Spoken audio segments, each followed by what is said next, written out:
जय गुरु जी। शुक्राना गुरु जी। सारी संगत को जय गुरु जी। संगत जी, जब भी हम गुरु जी से कोई अरदास करते हैं, गुरु जी उसको पूरा ज़रूर करते हैं, चाहे उस अरदास को पूरा करने के लिए थोड़ा सा टाइम लग जाए, लेकिन गुरु जी उसको पूरा करके ही दिखाते हैं। इसी पर एक आंटी जी का सत्संग सुनाती हूँ, जिसमें उन्होंने इस बात को बहुत अच्छे से बताया है। इस सत्संग को पूरा ज़रूर सुनिएगा, आपको बहुत अच्छा आंसर मिलेगा। तो चलिए आंटी जी का सत्संग सुनाती हूँ। संगत जी, आज मैं आप सबके साथ अपना एक और शुक्राना सत्संग शेयर करना चाहती हूँ। हमारे मामा जी से पिछले 7 सालों से कोई बोलचाल नहीं है। नाना जी की डेथ के बाद हमारे मामा जी की और हमारी फैमिली की बहुत लड़ाई हुई थी। नाना जी के अंतिम संस्कार के टाइम भी बहुत हंगामा मचाया था मामा जी की मदर इन लॉ ने। इस कारण हमारी उनसे लड़ाई हुई थी। मैं अपने नाना जी के बहुत क्लोज थी। उनका अचानक से चले जाना मुझसे बर्दाश्त नहीं हुआ, क्योंकि मेरे बर्थडे से 2 दिन पहले ही मेरे नाना जी भगवान जी के पास चले गए थे। जिस दिन वो भगवान जी के पास गए, हमारे पास न्यूज़ आई। उससे एक रात पहले ही मैं ये सोच रही थी कि इस बार अपना बर्थडे नानू के साथ पिंड जाकर सेलिब्रेट करूँगी। और नेक्स्ट सुबह उठते ही फ़ोन आ गया कि नाना जी भगवान के पास चले गए हैं। स्टोरी बनाने वालों ने तो बहुत अच्छे से स्टोरी बना ली कि सबको क्या बोलना है, बट संगत जी, मैं ये न्यूज़ सुनकर समझ गई थी कि इनके साथ कुछ गलत हुआ है। उनको देखने की मेरी हिम्मत ही नहीं हो रही थी। उनका मुंह मेरी तरफ था, आंखें थोड़ी थोड़ी खुली हुई थी और ऐसे लग रहा था उन्हें देखकर कुछ कहना चाहते हैं, बट अब कह नहीं सकते क्योंकि अब बॉडी में जान ही नहीं रही। मुझे ये नहीं पता कि मैं ये सब सत्संग में क्यों शेयर कर रही हूँ, लेकिन इतना जानती हूँ कि ये सारी बातें मेरे अंदर दबी हुई हैं और मेरे आसपास कोई ऐसा नहीं है जिससे मैं ये सब बातें शेयर कर सकूं। ब्लैक मैजिक की वजह से मेरा परिवार मेरी किसी बात पर यकीन नहीं करता और ना मैं उन्हें कुछ बताती हूँ। बस इतना बताना चाहती हूँ, जिसने भी मेरे नाना जी के साथ ऐसा किया है, गुरु जी ने उनमें से एक को तो सज़ा दे दी है। उनको लास्ट ईयर ही भगवान जी के पास भेज दिया है। प्रॉपर्टी के चक्कर में उन्हें मारा गया था। उन लोगों के पास खुद का कुछ था नहीं, इसलिए एक भले इंसान को मार दिया। उसके बाद से मैं भी कभी दोबारा नाना जी के पिंड नहीं गई। मेरे नाना जी एक फ़ौजी थे और अपनी रियल लाइफ में भी वो सोल्जर ही थे। वो तो चले गए, लेकिन पूरे पिंड में आज भी उनका नाम बोलता है, फ़ौजी फ़कीर सिंह। वो कहते हैं ना, एक फ़ौजी मरता नहीं है, अमर हो जाता है। मेरे नाना जी भी मेरे लिए अमर ही हैं और हमेशा रहेंगे। मुझे प्राउड है कि मैं उनकी नातिन हूँ। उनके अपने बच्चों ने तो हमेशा उनमें खोट ही देखा है, लेकिन मुझे उनमें हमेशा से एक पेन और लाइफ स्ट्रगल दिखाई दी है। बहुत प्यार करते थे वो सबसे, बट उन्हें वो प्यार कभी नहीं मिला। बहुत छोटे थे जब उनके फादर की डेथ हो गई थी और आर्मी वाले नाना जी को ले गए थे।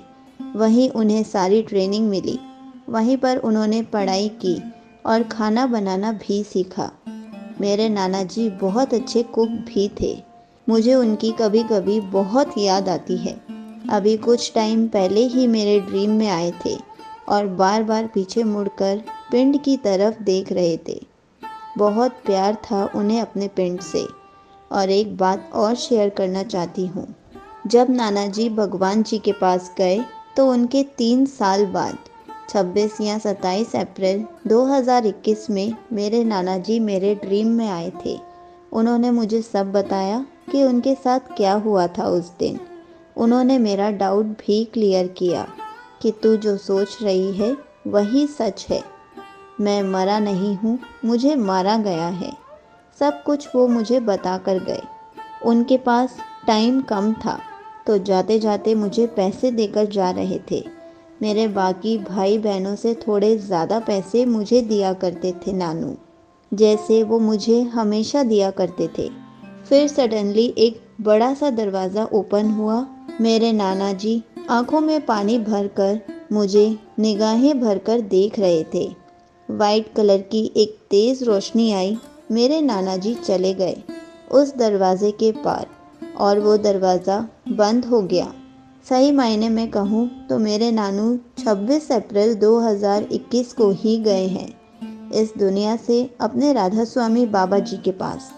उनकी सोल को गति मिल गई और मैं बहुत खुश हूँ उनके लिए।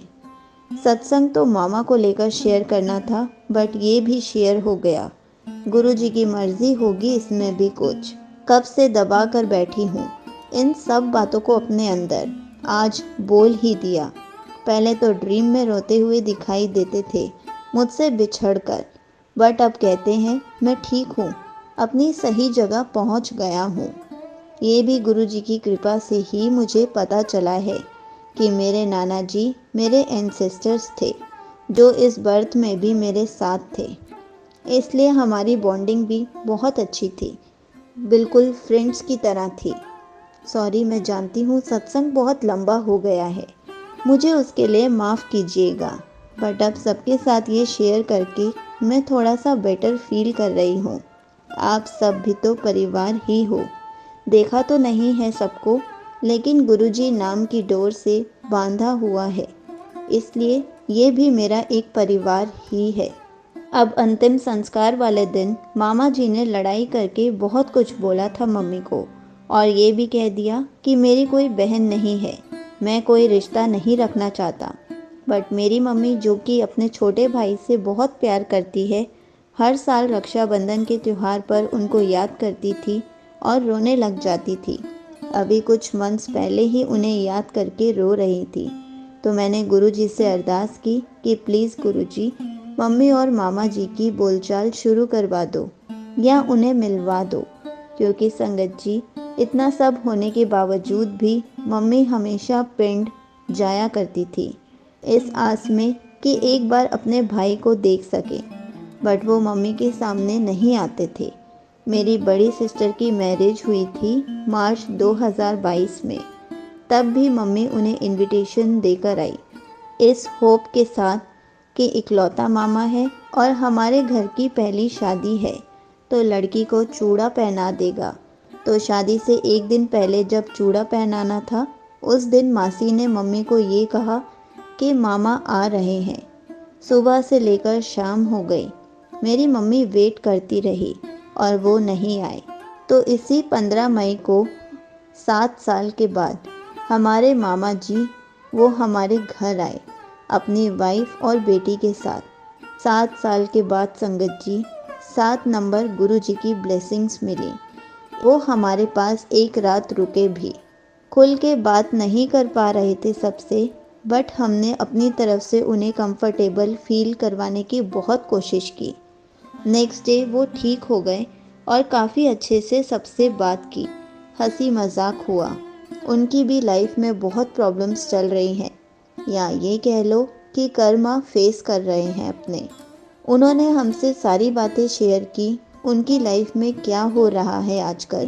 पर संगत जी, हमारे हाथ में तो सिर्फ अरदास है जो हम कर सकते हैं उनके लिए और उनके परिवार के लिए।